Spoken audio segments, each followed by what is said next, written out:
And I leaned to the right, and the son of a gun, he turned to the left, and I went right over onto one of those big 8-foot high corral fences.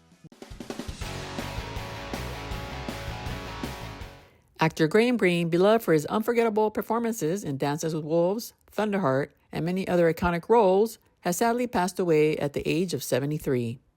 Back in 2020, I had the privilege of speaking with the actor about his remarkable Hollywood career. During our conversation, he shared some heartfelt memories and some humorous behind-the-scenes stories, including the time a co-star nearly impaled him on a gate. Speaking about your career, I'm talking about first-time directors. When you did Dances with Wolves, Kevin Costner was sort of this first-time director, right? And now he's done so much more, and he won Academy Awards for that. So, reminiscing, what do you remember about Kevin Costner directing his first feature back then? He was nervous and under a lot of pressure to do a film. Jake Eberts, the late Jake Eberts, a good friend of mine, he's a producer on that. He said, "You can't make a film of the magnitude of this much money. It can't be done." And Kevin's like a pit bull. If he gets a hold of your pant leg, that's it. If you tell him you can't do anything, "Oh yeah, well watch this. Hold my coffee and watch this." So he got it done. A lot of people said, "Oh, Kevin Reynolds came in and saved his bacon and took over direct." Kevin Reynolds, I didn't even see Kevin Reynolds, so I don't know what he was doing there.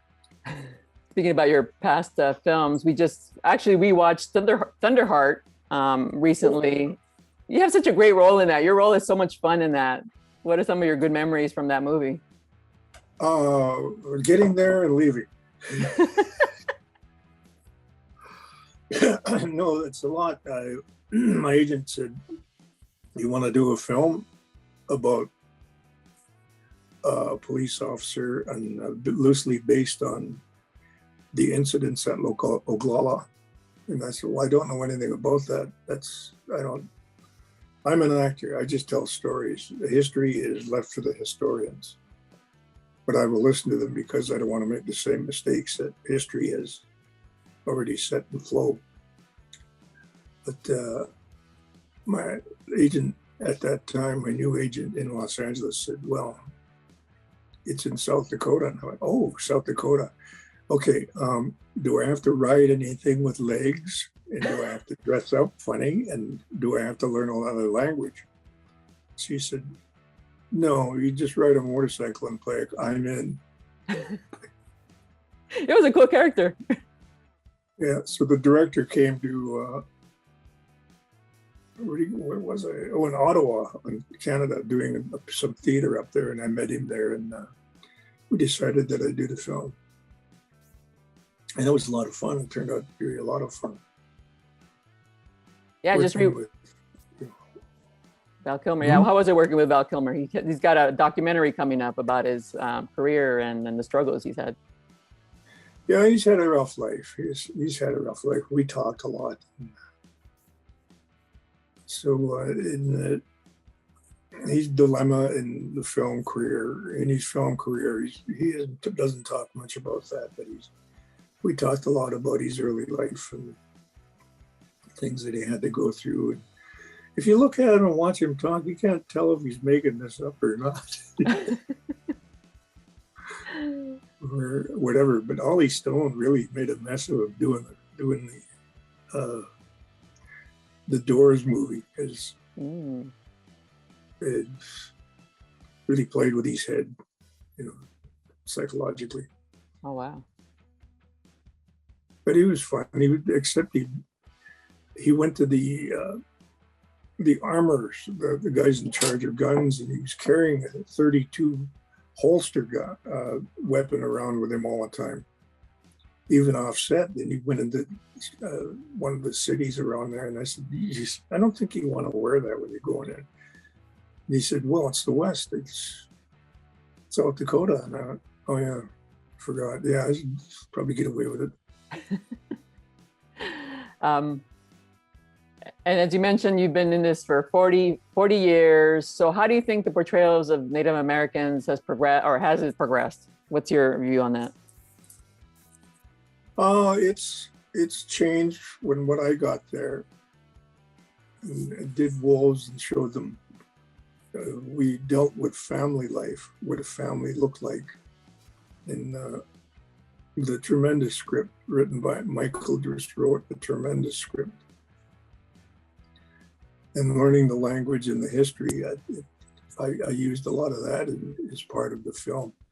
And as time went on, more films came out, stuff like really bad ones like Billy Jack and Last of the Mohicans, and things that just portrayed people like stoic and no fun whatsoever. I inject a lot of humor into what I do because our people are funny.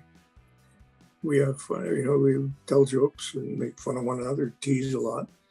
And through the years, I've played a lot of different roles. I played the ghost of a black transvestite who jumped out of a window in their underwear carrying high heels in a piece of theater.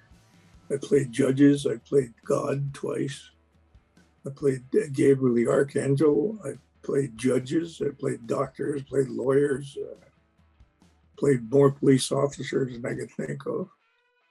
New York cops, Midwestern police officers, things like that. So, and judges in Molly's Game, which was just out a year or so ago, 2 years ago, I believe. Time flies so fast. Yeah, that's a great film.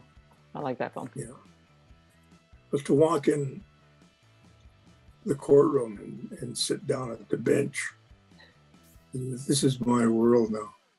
So I'm sitting there staring at the desk and looking around, and the director come over and he said, "Graham, is there something wrong?" And I said, "No, I've just never seen the bench from this side before." He took it all serious and went, "Oh, well, it's like any other." I said, "I'm just kidding." I'm like, "Oh, I get it. Yeah. So some people don't get my style of humor, others do, but I'll always inject something, especially if in Dark Foe, there's increments and little specks of humor plastered all the way through it, because you can't feed people a steady meal of pain and misery that all these people are going through without giving them some kind of a vent or a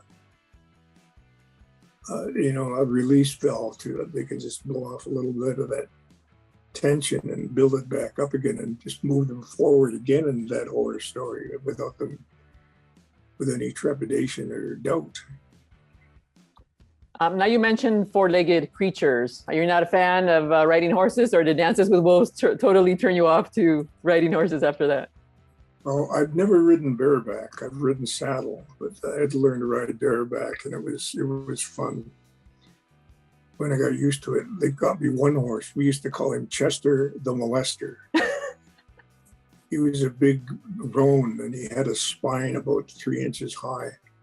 And he'd run wherever he felt like running. He didn't. You couldn't really control him too well.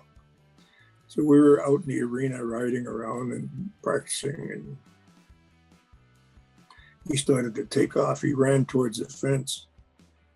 So I pulled the lines over one way to the right, and I leaned to the right, and the son of a gun, he turned to the left, and I went right over onto one of those big 8-foot high corral fences. Oh. So I'm hanging there like a prize turkey in a butcher shop window off this fence, and I get off, and they pried me out there. And Kevin says, "You want to take a break?" And I said, "No."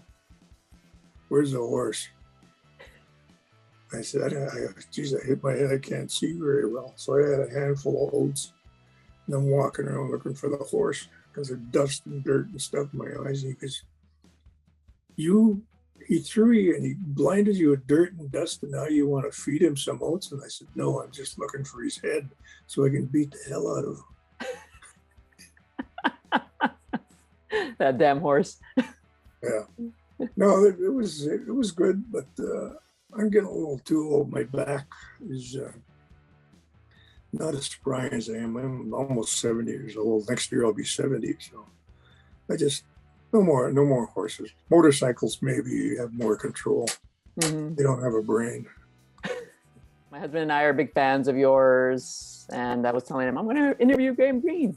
We've been watching you for a long, long time, and I really appreciate your time, taking your time and talking to me. Okay. Well, you've been watching me since you were a little girl, right? Yeah. Yeah, sure. Okay. Well, thank you so much. It's been an honor.